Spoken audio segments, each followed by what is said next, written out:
Colorado, 2022, a state known for wide skies, quiet suburbs, and the kind of neighborhoods where people still wave to each other across driveways. A place where danger rarely announces itself. And when it does, it almost never looks like this.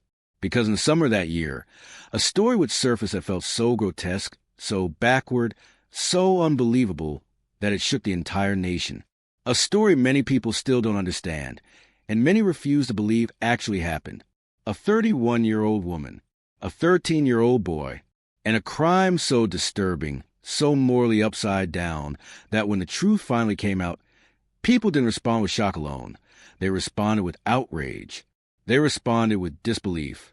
They responded with the same question echoing through every living room, every news segment, every online comment section. How could this happen, and how could she not go to prison for it? This is the story of Andrea Serrano, a woman who crossed a line most people couldn't imagine crossing.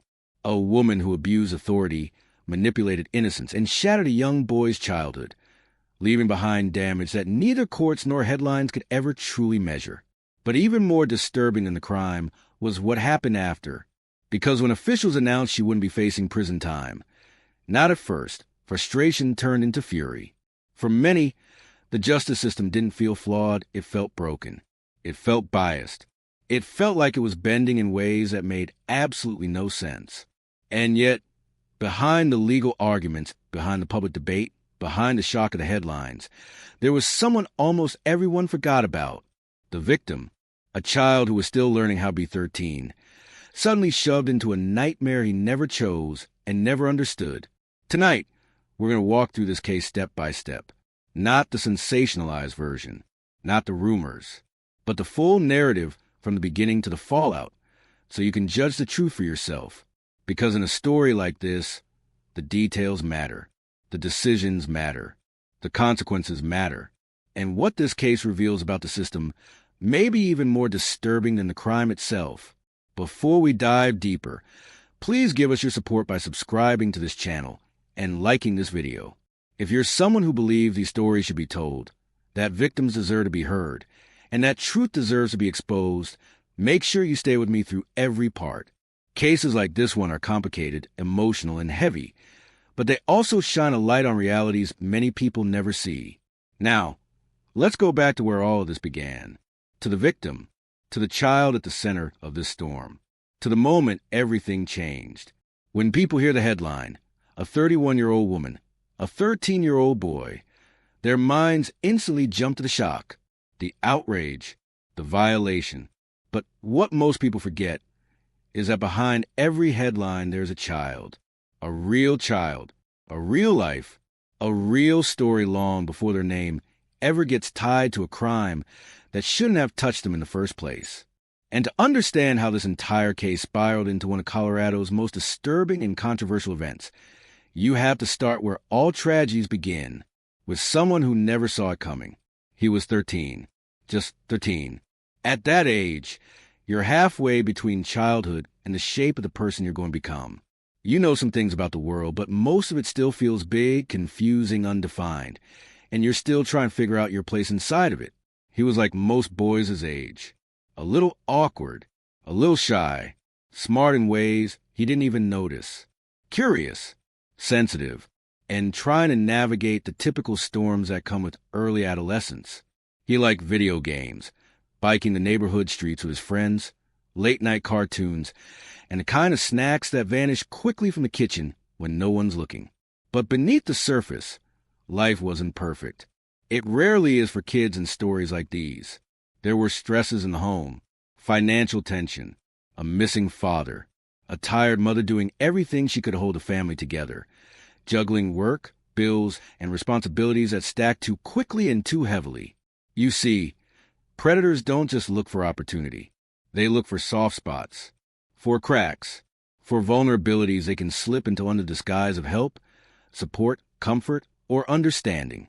And in this case, the woman who would later become infamous didn't enter the story as a threat. She didn't show up as danger. She didn't walk into that household with flashing warning signs or immediate suspicion. She entered quietly, casually, as someone viewed, at least for a time, as helpful a friend, a supporter, someone offering stability where life felt unstable. Her name was Andrea Serrano. To outsiders, she looked like a woman trying to help a struggling family. But the truth was so much darker. Let's go back to the beginning. His mother met Serrano through mutual acquaintances. Nothing unusual, nothing alarming. They crossed paths in the way neighbors or friends of friends do.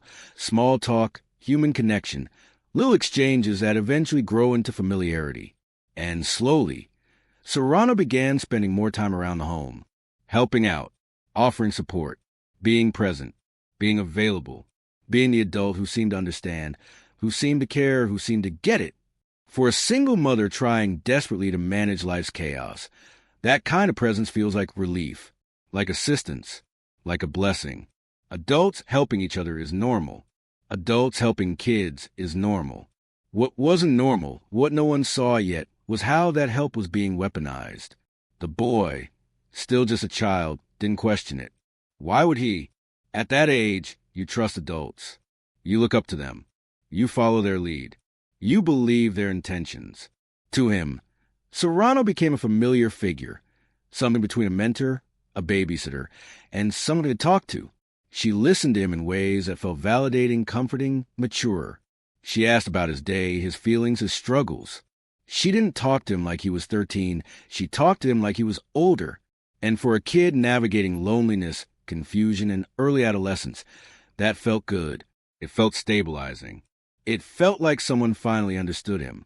Abusers often mirror what a child needs. They don't appear as villains. They appear as a solution. Serrano carefully positioned herself as that solution, the person who got him, who was patient with him, who didn't scold him, who didn't dismiss in the way adults often do with young teens. And that was her strategy. Because what happens next in this story doesn't happen out of nowhere. It happens step by step, slowly, carefully, deliberately, through manipulation, grooming, and emotional entanglement that a 13-year-old mind is not equipped to understand or resist. When investigators later questioned the boy, one detail stood out. He saw Serrano as a mother figure, not a friend, not a sister figure, not a crush, not a partner, a mother figure. That revelation wasn't just heartbreaking, it was horrifying because it revealed the depth of manipulation involved. It showed how deeply she had embedded herself into the emotional architecture of his young, developing mind. She didn't simply violate him physically. She violated him psychologically, emotionally, and developmentally, reshaping his understanding of trust, safety, and adulthood. Imagine being 13, caught in that confusion. Imagine not knowing what's normal and what's not. Imagine believing that an adult's actions are kindness, attention, or care because your brain isn't developed enough to interpret otherwise. Children don't recognize grooming. They experience it as affection. And that is exactly what happened. Over time, Serrano increased her presence. She started spending nights at the home, helping with chores, helping with meals, helping with the boys' schoolwork. Bit by bit, she cut out the emotional space between him and any other protective influence. She made herself indispensable, someone the boy felt safe around, someone the mother began to trust, someone who filled a role the family didn't even realize was being exploited. And then the line crossed. There wasn't one dramatic moment, no violent force, no physical aggression. Instead, it happened through emotional leverage, through psychological control, through a slow erosion of boundaries that the child didn't even understand he needed. By the time the physical relationship began, the boy didn't have the tools to comprehend what was happening. He didn't know how to resist. He didn't know how to say no. He didn't know how to identify the situation as abuse. To him, it felt like attention. To her, it was calculated predation. Investigators later described the relationship as one of trust exploitation. Meaning, she used her closeness as a weapon, a way to blur lines, push boundaries, and ultimately take advantage of a child who depended on her. The boy's mother didn't know. The neighbors didn't know. The school didn't know. No one suspected anything, because Serrano kept up the appearance of helpfulness, of stability, of being someone who supported the family. But behind the scenes, the abuse was ongoing, frequently, repeatedly, for weeks, possibly months. And then, one day, the consequences of that abuse could no longer be hidden. Serrano became pregnant, a grown woman, carrying the child of a 13-year-old boy. There are moments when life splits into before and after, and for this family, this was that moment, a moment that didn't just break trust, but shattered every sense of safety the boy had left. When authorities finally intervened, the boy's mother found out the truth not from confession, but from a revelation so surreal it felt like a nightmare. The woman she trusted, the woman she allowed into her home, the woman she believed was helping her family, was expecting a baby with her 13-year-old son. It didn't feel real. It didn't feel possible. It didn't feel like something that could happen in her neighborhood, her home, her world. But it did.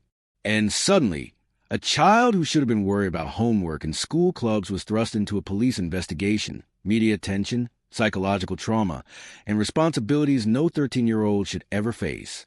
He wasn't treated like a father. He wasn't viewed like a consenting partner. He wasn't blamed. He was a victim, a child victim. But legally and socially, the situation was so unusual, so extreme, that the consequences became murky, confusing, and deeply controversial. The boy's life overturned overnight. Detectives asked him questions he didn't know how to answer. Therapists tried to explain concepts he wasn't ready to understand. Family members struggled with shock, guilt, anger, and helplessness. And the weight of it all fell onto his tiny shoulders. He was overwhelmed, emotionally bruised, confused, ashamed, traumatized in ways he couldn't articulate. The world expected him to process something that even grown adults struggle to comprehend, that the person he trusted most had used that trust against him. To understand the full picture, you have to see the boy not as a headline or a bullet point in a case file, but as a human being, a child who was harmed in ways that ripple far beyond court dates and sentencing. Childhood trauma doesn't just end. It transforms. It reshapes. It complicates the path ahead.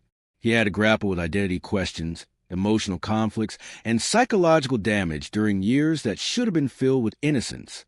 At a time when most adolescents worry about school dances and video games, he was dealing with trauma, legal systems, and adult consequences he didn't choose.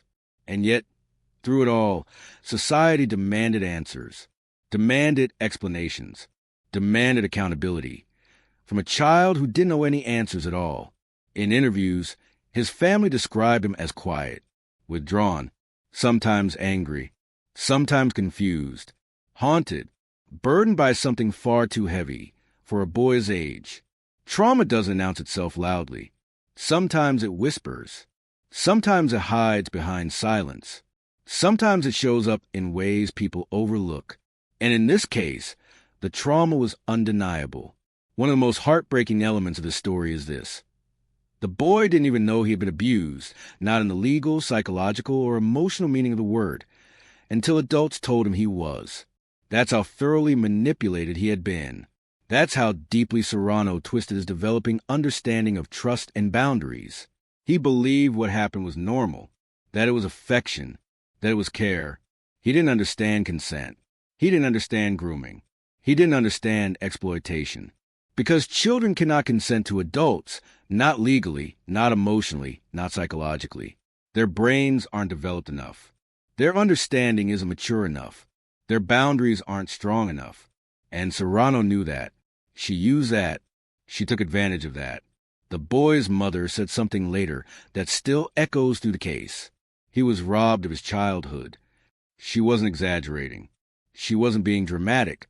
She was telling the truth. This isn't just a crime about physical violation. It's a crime about emotional theft, about psychological damage, about stripping away innocence and replacing it with confusion, fear, and adulthood far too soon. And what makes the story even more disturbing is that this wasn't a one-time incident. It wasn't an impulsive mistake. It wasn't a moment of misplaced judgment. It was an ongoing pattern, a relationship built on manipulation, a connection built on exploitation, a dynamic that positioned the boy not as a child, but as something he never should have been. When authorities finally confronted Serrano, she didn't deny the relationship. She didn't deny the pregnancy. She didn't deny the circumstances. She admitted everything. And yet, Despite the clarity of the facts, the legal path that followed was anything but predictable. But before we get to the investigation, the reactions, the courtroom decisions, the public rage, it's important to pause and reflect on the boy's place in this story. He isn't just the victim. He is the core of the tragedy. His story is why people were angry. His story is why the sentence sparked outrage. His story is why the case went viral. His story is why questions about double standards erupted online and in newsrooms across the country. He was a child asked to shoulder adult consequences. A child forced into a situation he couldn't choose or control. A child whose trust became the weapon used against him. And even after the case unfolded, even after the news coverage, even after the sentencing, the aftermath is his burden to carry. Not the woman who manipulated him, not the courts, not the public.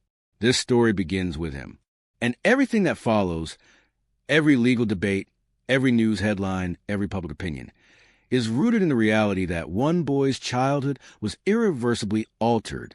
If you're still with me, watching this, listening to this, walking through the story step by step, remember this. Real victims often don't look like what we expect. Real trauma often hides beneath silence. Real harm often begins with trust, not violence. And in this case, the boy's silence spoke volumes. Before we move into the investigation, if you value stories that uncover truth, expose tragedy, and focus on the voices that get lost behind headlines, make sure you stick with the series. Cases like this aren't just important because of what happened. They're important because of the lessons we learn about vulnerability, justice, and the systems meant to protect those who can't protect themselves. Take a moment, breathe, and when you're ready, say continue. And I'll take you into the investigation, the moment when the truth collided with the law, and the world finally learned what had been happening behind closed doors. The case would come to define the small Colorado town more than anyone expected. Long before headlines exploded across the nation, long before commentators twisted the narrative for outrage clicks, long before social media decided who was villain, who was victim, and who was complicated, there was just a community, a quiet one, a town that trusted its people, trusted its teachers, trusted the adults who moved through the lives of children like shepherds, guardians, protectors, and then that trust shattered.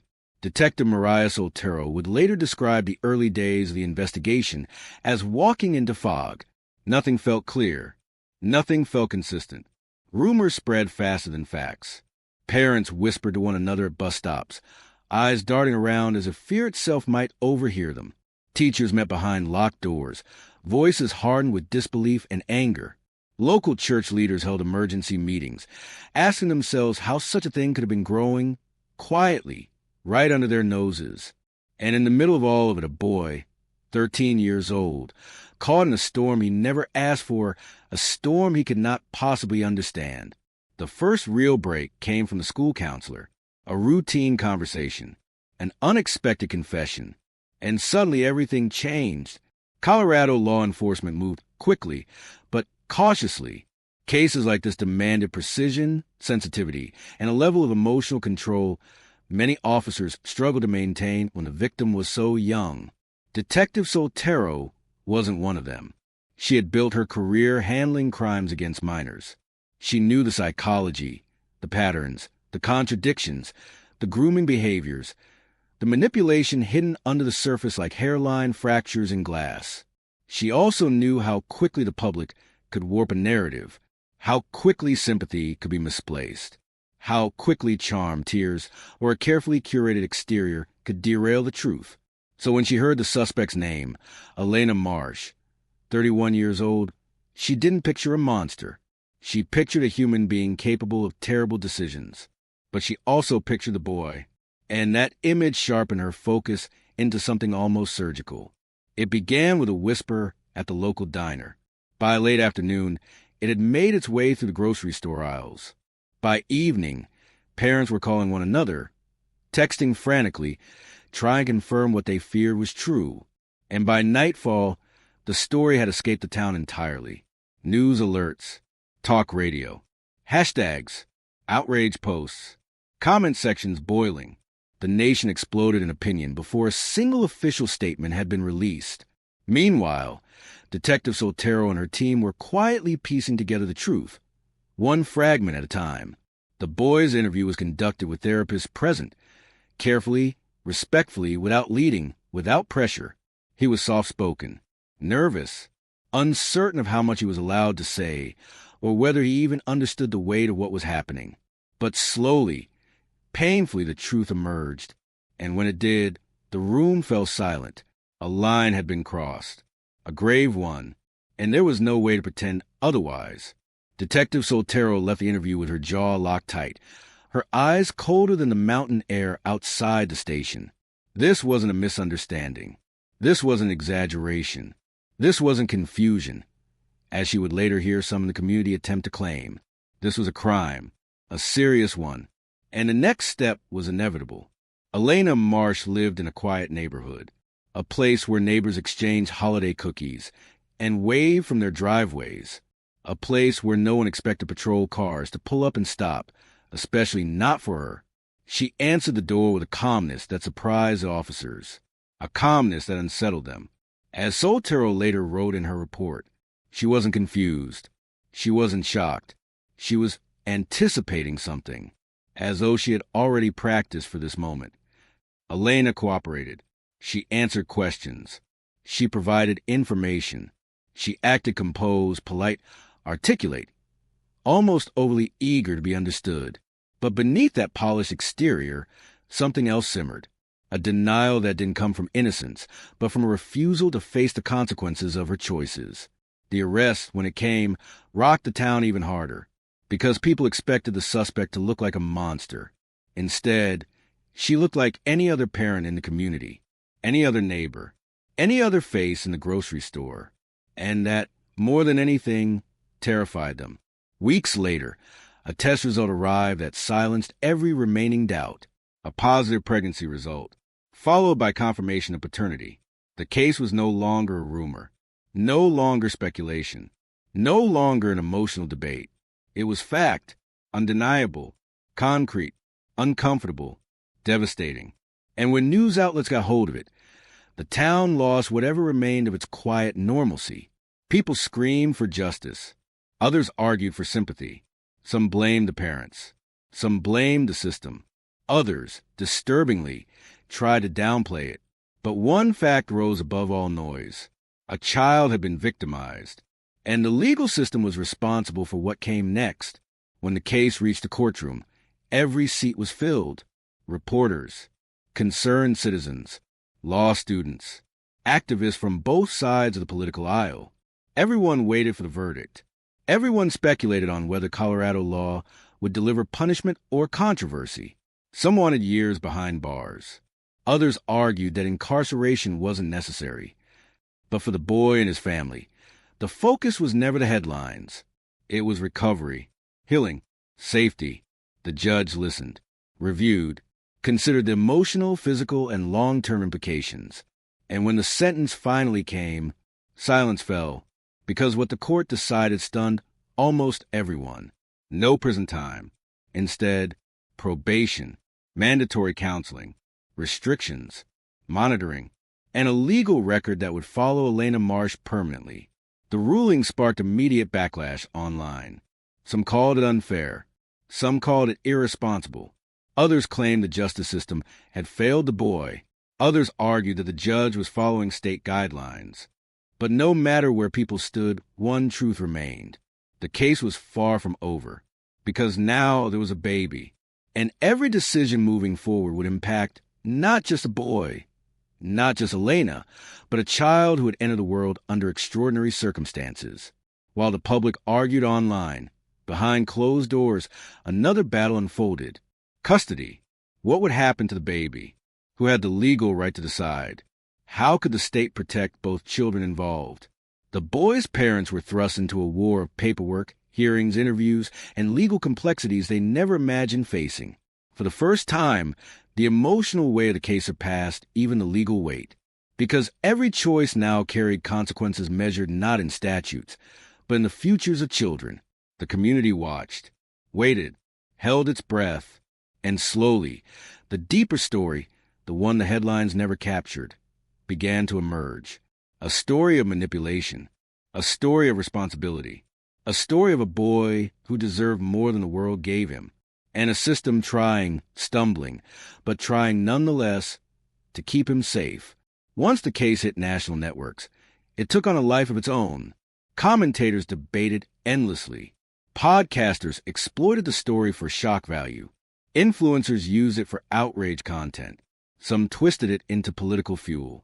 But beneath all the noise, all the dramatization, all the misinformation, Detective Soltero kept going. Because while the world argued over opinion, she was still fighting for truth. She continued gathering evidence, interviewing witnesses, uncovering inconsistencies, piecing together a timeline that the public would never fully know, and slowly a picture formed. A picture that made the case even more disturbing, more calculated, more premeditated than anyone had realized. A picture that hinted at the twist still ahead. Before the case ever reached the courtroom, before headlines hardened into public opinion, before the community could even finish choosing sides, something else had been quietly brewing beneath the surface. A secret, a detail, a piece of the truth that no one, not even Detective Mariah Soltero, expected. And when it finally surfaced, it changed everything. It began with a phone call, not from a witness, not from a parent, not from anyone directly tied to the case. It came from a former co-worker of Elena's, someone who had moved out of state years earlier. She'd been watching the news. She recognized Elena, and she recognized the smile Elena gave the cameras, because she had seen that same smile before. The caller spoke calmly, almost hesitantly. "I don't know if this matters, but she's done this before." Those 6 words froze the room. Detective Soltero lifted her head slowly from her paperwork. Her pen stopped mid-stroke. Her breath caught in her chest. Done this before? With who? Where? When? The woman didn't have exact details, only a story, a rumor from years ago, a situation that felt wrong, but didn't escalate far enough to spark a police report. A teenage volunteer at the community center, a sudden resignation. A whisper circulated quietly among employees, but never investigated. No one could prove it. No one wanted to accuse anyone unfairly. And so the rumor died, or so they thought. Now, years later, it resurfaced with chilling relevance. And Detective Soltero felt something she rarely allowed herself to feel. Anger.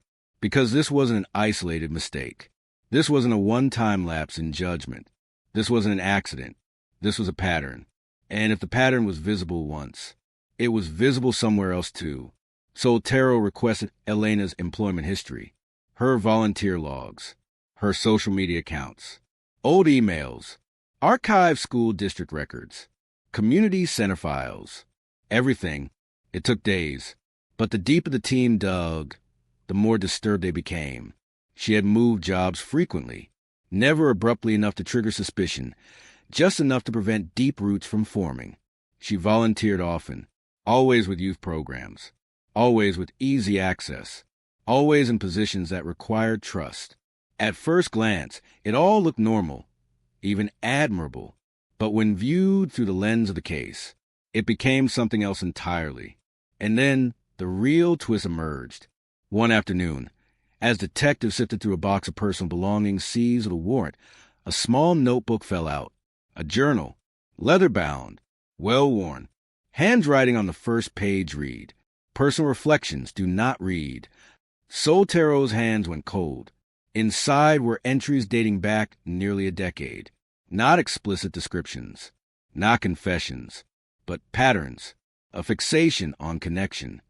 Rationalizations about emotional maturity, comments about young energy and innocence, notes on seeking validation from those who understand me, all written in the style of someone trying to justify things they knew were wrong.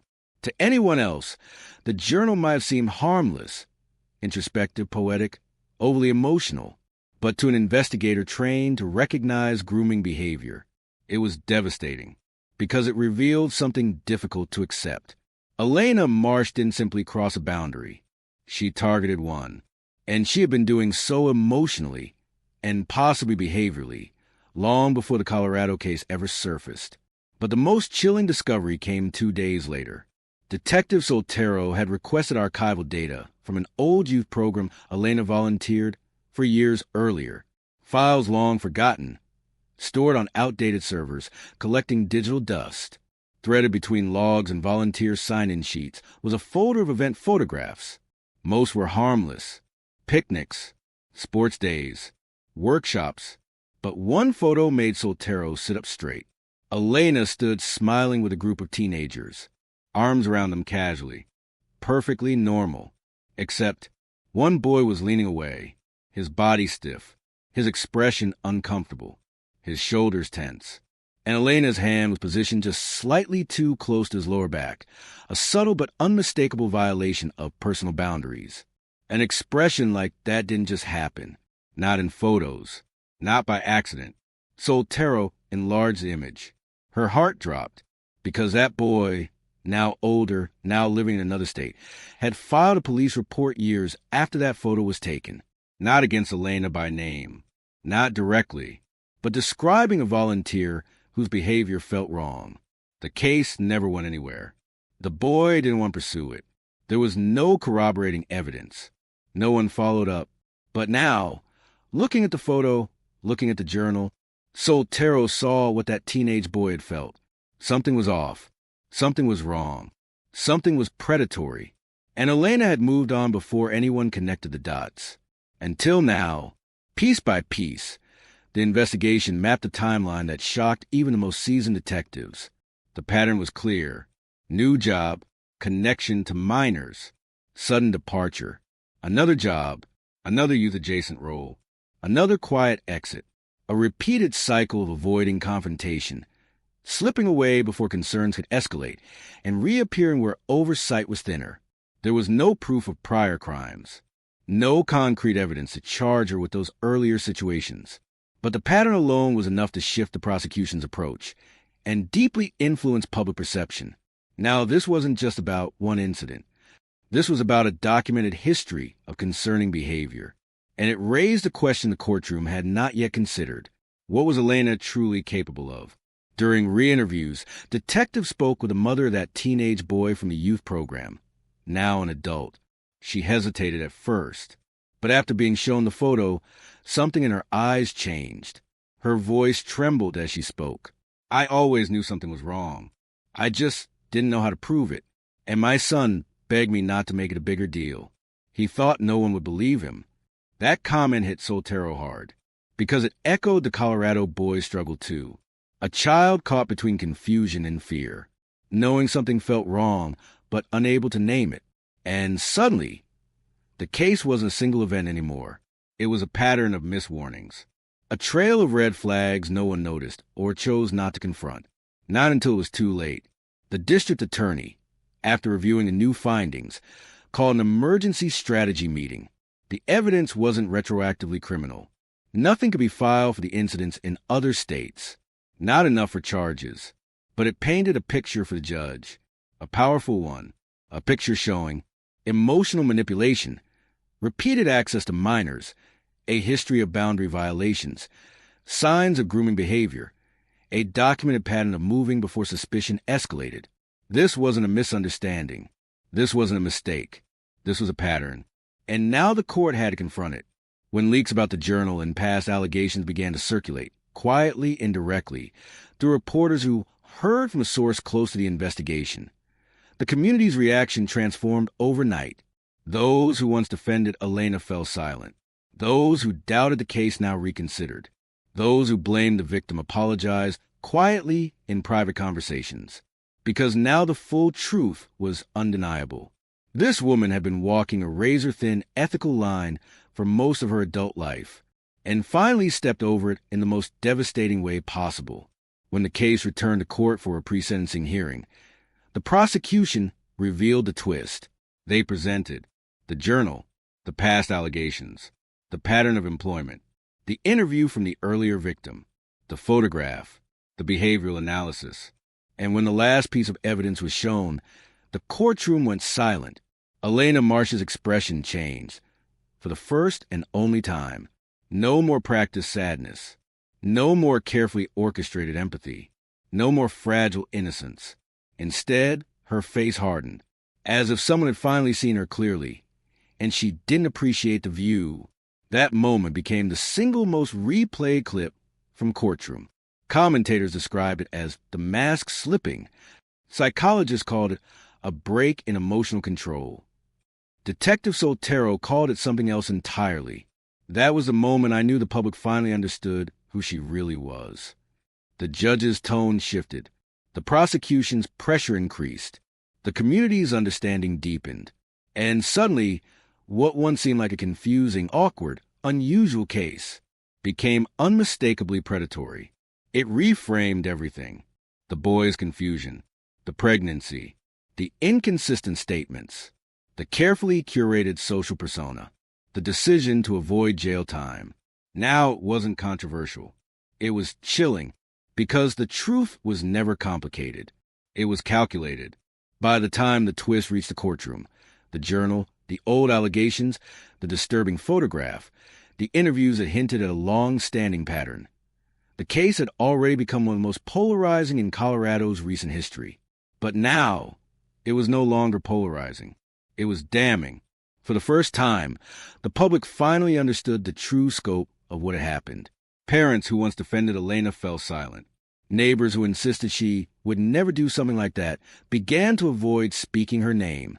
Even members of her own extended family stopped attending hearings. The tide had turned, not because of the initial crime, though that alone was devastating, but because the twist had revealed what no one wanted to believe. This wasn't an accident. This wasn't misjudgment. This wasn't a one-time, emotionally chaotic fall from grace.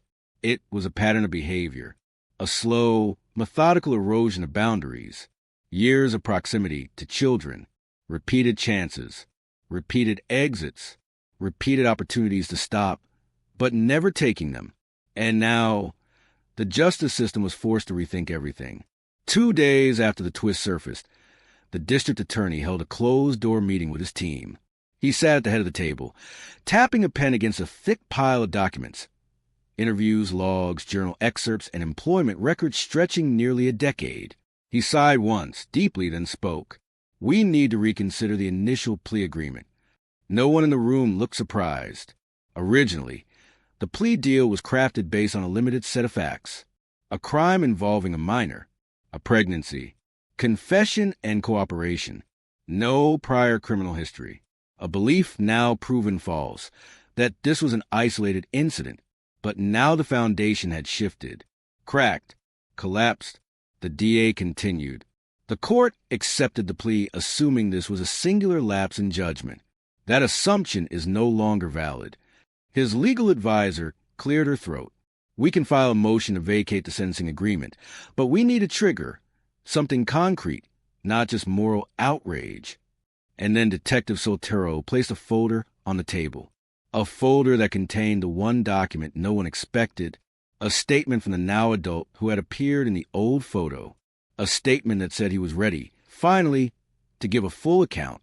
That changed everything, not because it proved a prior crime beyond doubt, but because it proved something more powerful in the eyes of the law, a documented pattern of predatory behavior, enough to challenge the plea deal, enough to reopen aspects of the investigation, enough to pursue additional charges. The motion to reconsider sentencing was filed quietly, but nothing about this case stayed quiet for long. Within 24 hours, journalists obtained the filing. Within 48 hours, national outlets blasted headlines like detonators. New evidence suggests pattern in Colorado exploitation case. DA moves to reopen sentencing against 31-year-old woman. Potential new charges in controversial minor victim pregnancy case. At the next hearing, Judge Marlene Rios, a woman known for her calm demeanor and razor-sharp legal reasoning, stared down the motion for a long, silent moment. The crowd held its breath. Finally, she spoke. "Considering the new information presented, the court cannot, in good conscience, allow the previous agreement to stand without review." The courtroom erupted. Some gasped. Some whispered, some cried.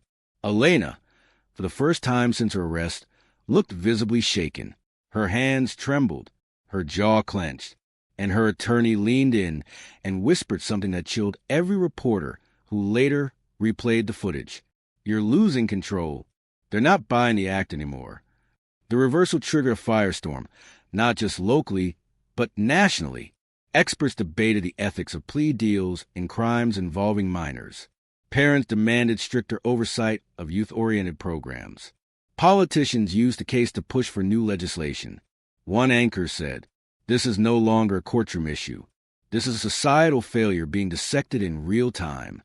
But behind the noise, behind the anger, behind the endless internet commentary, there was the boy, the 13-year-old child who had been thrust into a national spotlight he never asked for, whose life now felt like a puzzle of paperwork, therapy sessions, and whispered conversations. His parents had shielded him from most of it, but even they could not stop the ripple effects. At school, he was withdrawn. At home, he was quieter than before. He rarely slept through the night. And in the darkest hours, his mother admitted to Detective Soltero, "He thinks he did something wrong. No matter how many times we tell him he didn't, he still believes it." Cases like this weren't just legal battles. They were emotional earthquakes. 2 weeks after the motion was filed, the district attorney stood before a crowded press conference and spoke clearly, confidently, without hesitation. After reviewing new evidence and additional testimony, the state of Colorado is filing new charges against Elena Marsh. The room erupted. Flashes burst like lightning. Reporters shouted questions. Microphones thrust forward. The DA raised a hand, silencing the room. These new charges do not relate to the child born from the crime. They relate to prior incidents that merit legal action. Gasps filled the space. Journalists scrambled to decode his wording. Commentators speculated wildly online. But here's the truth. The charges weren't directly from the out-of-state boy. The statute of limitations barred that. Instead, the DA brought 1. Child exploitation through authority position. A charge based on evidence that Elena used roles in youth programs to develop inappropriate emotional attachments. 2. Intent to engage in prohibited conduct with a minor. A charge stemming from old emails and journal entries suggesting grooming behaviors, never acted upon, but intentionally cultivated. 3. Failure to disclose risk to minors. A Colorado statute used when adults deliberately seek unsupervised access to minors despite prior concerns. These charges were unprecedented, stretching the edges of state law. But they were legal, and they were enough to change the entire trajectory of the case. On a cold Tuesday morning, with snow dusting the Colorado streets, officers arrived at Elena's home with a new warrant. This time, she didn't answer the door calmly. She didn't speak softly. She didn't maintain poise. She slammed the door, yelled through the frame, demanded to see paperwork, threatened to expose corruption, accused the police of public humiliation. Her neighbors watched from behind curtains. Children peeked from windows. Officers stayed professional, firm, calm, composed. When they finally escorted her to the patrol car, her expression was a mask of disbelief and anger. The image became a defining photograph of the entire case. Her composure shattered, her self-crafted narrative slipping through her fingers. Reporters called it the moment the story turned. When the news broke, the boy didn't smile, didn't celebrate, didn't feel vindicated. He sat quietly at the kitchen table, staring at nothing. His father placed a hand on his shoulder. His mother whispered, "You're safe. You didn't do anything wrong. None of this is your fault." But the boy's voice cracked as he replied, "Why does it feel like the whole world is talking about me?" And there it was, the human truth buried beneath headlines. A child who deserved protection, but was instead forced to navigate the aftermath of something he never chose. Despite the progress, Detective Soltero felt something else, a quiet unease. The new charges were powerful. The evidence was strong. The pattern was undeniable. But something wasn't aligning, something subtle, something easy to miss. So she returned to the evidence boxes late one night. The journal, the emails, the messy trail of behavior spanning almost a decade. And there she found it, a gap, a missing year, a stretch of time where Elena had no recorded employment, no volunteer work, no digital activity, vanished from the grid. People didn't disappear like that for no reason, not people with patterns. Soltero felt her pulse quicken. This case wasn't done. Not by a long shot. Detective Mariah Soltero pulled the thin folder from the evidence box and laid it on the table. The gap in Andrea Serrano's timeline wasn't just a clerical blank. It was a hole large enough to hide a person, a move, a life that hadn't appeared in public records. Employment gaps can mean travel, rehab, personal leave, or they can mean something far worse, a trail that's been deliberately scrubbed. She fed the dates into her laptop. July of one year through March of the next, 9 months. 9 months that coincided with a string of rumors the team had never pinned down. A youth campground that closed quietly, a summer mentoring program that cut ties with staff suddenly, a name that appeared on a volunteer roster and then vanished.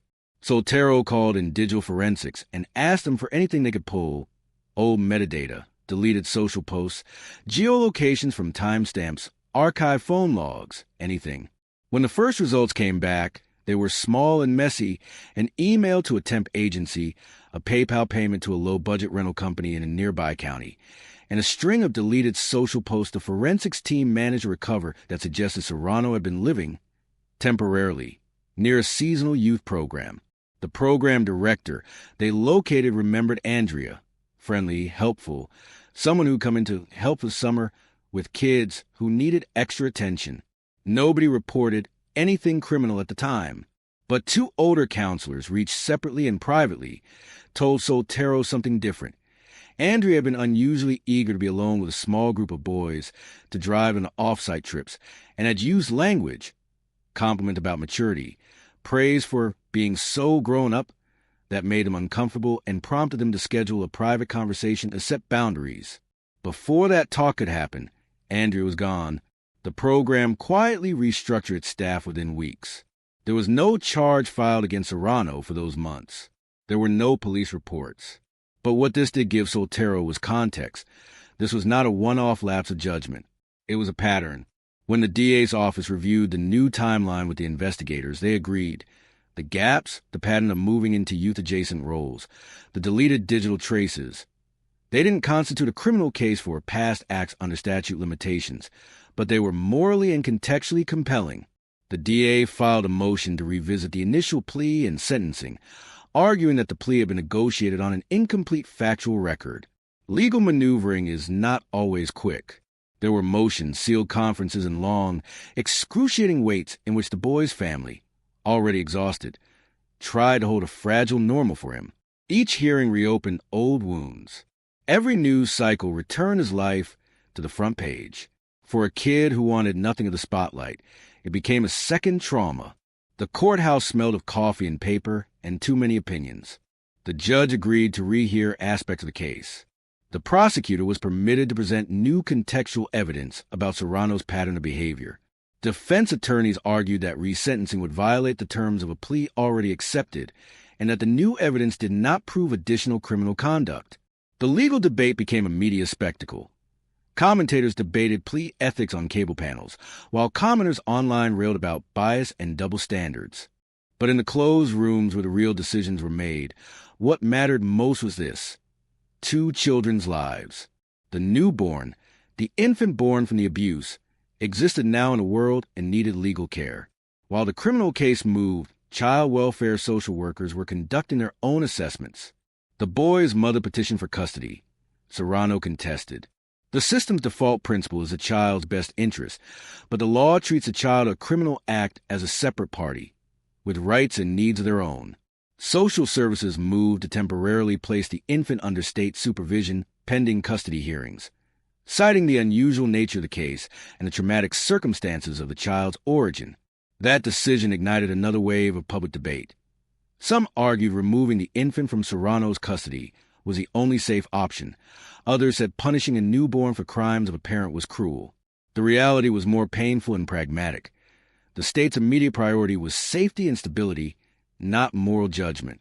Medical and psychological evaluations were ordered for both children. The boy was assigned a trauma specialist and a guardian ad litem to protect his legal interests. The infant received routine pediatric care and, importantly, an assigned social worker to monitor his environment and ensure the infant wasn't exposed to further risk. In open court, the DA laid out the newly gathered pattern evidence. the missing year tracing, the volunteer accounts, the recovered deleted posts, and a campaign of boundary-pushing behavior. The judge did not treat the motion as a guarantee of additional prison time. Legal standards are precise, but she did agree the original sentence should be revisited given the fuller context. The plea agreement, the judge ruled, had been reached without knowledge of facts that materially altered the character of the defendant's conduct.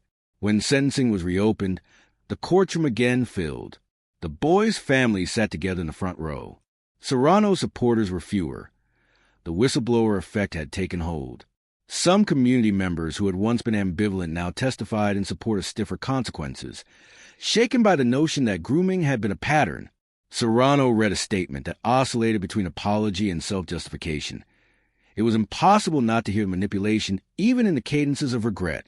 The judge, mindful of state statutes and precedent, imposed a significantly harsher sentence than the initial agreement, a term that included a period of incarceration, a long-term probationary period, mandatory counseling, and continued registration as a sex offender. The exact months and conditions varied in reporting, but the legal record reflected that the judge intended the sentence to acknowledge the harm and the pattern. The DA also ensured the sentencing included requirements to facilitate the boys' recovery. The court ordered ongoing support services. The boys' family was allocated victim compensation funds, and the state's Child Protection Agency was directed to proceed with custody hearings with an eye toward the best interests of the infant. The custody battle that followed was ugly and bureaucratic. Parental rights, the rights of the child, the boys' family petitions, and Serrano's own legal maneuvering. In the end, after private hearings and a difficult decision by a judge who balanced the infant's health, security, and attachments, custody of the child was awarded to the boy's maternal grandmother or another close relative. Specifics varied across public reporting, and some records were sealed to protect identities. The court found that placing the infant with a stable, vetted family member was in the child's best interest, given the circumstances and Serrano's criminal status. That closure did not erase the harm. The boy's family received custody of his biological child, but the emotional cost had already been carved into years of therapy, changes in school behavior, and the loss of a carefree adolescence. Serrano's incarceration, while symbolically significant, could not restore what had been taken. Public reaction remained fractured. Some argued the system had ultimately worked. The reopening of the case, the revised sentence, and the custody decision reflected responsiveness. Others pointed to the initial plea deal and the months of silence as evidence of systemic failures. How did a pattern of boundary pushing go unnoticed or unprosecuted earlier? Why did community institutions place trust before scrutiny? Across commentary, a few painful truths kept resurfacing. Grooming is rarely dramatic. It's often a series of small decisions that, strung together, become devastating. Institutions will protect reputations unless pressure forces transparency. Victims, especially children, can be silenced by doubt, their reports minimized, their experiences reframed, because adults default to comfortable narratives. The boy's recovery was slow. The specialist appointed to his case emphasized that healing from sexual trauma in adolescence is a marathon, not a sprint. He continued therapy, gradually reclaimed social activities, and worked with a counselor to rebuild trust in adults. The family, with the support of the community groups and nonprofit organizations focused on child victims, created structures to protect and nurture him. Consistent therapy, monitored extracurriculars, and a network of trusted adults. Serrano's incarceration began with the same human complexity every prison intake has. The reality that punishment is never as neat as headlines suggest. She served part of her sentence. Parole and probational conditions continue to govern her life. As required, she remained on the sex offender registry and was subject to monitoring. This story is not a tidy moral fable. It's a portrait of failure, of exploitation, of a system that both acted and yet could have acted sooner. It's a story about a child whose life was dramatically altered and a community that learned an expensive lesson about vigilance and trust. If there's a clear takeaway, it's this. Teach children about boundaries and consent in age-appropriate ways. Listen, really listen, to reports from kids, even if they're clumsy or confusing. Children rarely embellish when it comes to trust violations. Institutions, schools, churches, clubs must create transparent, accountable processes for handling concerns about adults who work with minors. Background checks, clear reporting lines, and a culture that privileges safety over reputation are not optional. The legal system must balance procedural fairness with a need to protect the vulnerable. Plea bargains at mass patterns of predation can do more harm than good. This isn't the end for the boy. He will carry the consequences of what happened for the rest of his life. And the infant's life, now raised by family, will always be linked to a painful origin. But there are things viewers can do. Support local child advocacy organizations, donate to nonprofits that provide therapy to victims, and, importantly, learn how to spot grooming behaviors. If this video moved you, please subscribe for more deep dive storytelling that centers victims and holds systems accountable. If you're a survivor, there are resources linked in the description below. You are not alone, and there is help. If you work in a school or youth program, consider reviewing your safeguarding policies today. In the end, the case of Andrea Serrano is not just a headline about a woman who exploited a child. It's a mirror held up to how communities sometimes fail to protect their most vulnerable. It's a painful reminder that evil often wears a friendly face. And it's a call to action, to listen, to act, and to build systems where children's voices are heard before the damage becomes irreversible.